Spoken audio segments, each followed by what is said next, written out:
Hi అండి. నమస్తే. నేను మీ అను. అందరూ బాగున్నారా? ఇవాల్టి వీడియోలో రెస్టారెంట్ స్టైల్ రాజ్మా కర్రీ ఎలా తయారు చేసుకోవాలో చూద్దాం. చాలా టేస్టీగా ఉంది. అందరూ ఇష్టంగా తింటారు.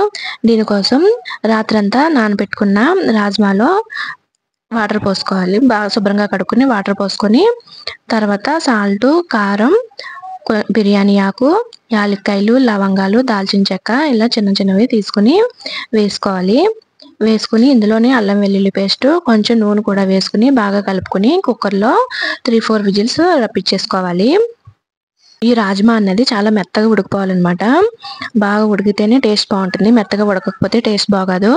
ఇప్పుడు నెయ్యి, నూనె కూడా వేడి చేసుకుని వేడైన తర్వాత జీలకర్ర, పచ్చిమిరపకాయ ముక్కలు వేసుకోవాలి.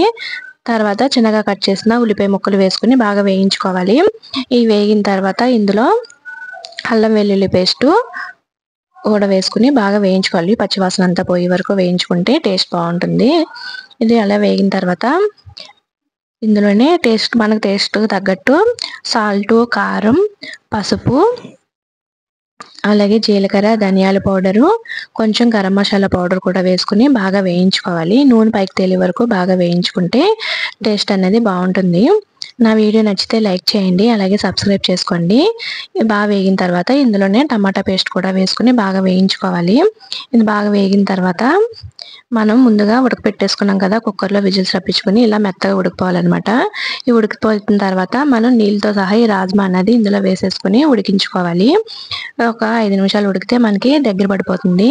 లాస్ట్లో ఒక స్పూను నెయ్యి, కొంచెం కొత్తిమీర జల్లుకుంటే రాజ్మా కర్రీ అనేది రెడీ అయిపోతుంది. నా వీడియో నచ్చితే లైక్ చేయండి, అలాగే సబ్స్క్రైబ్ చేసుకోండి. Thank you.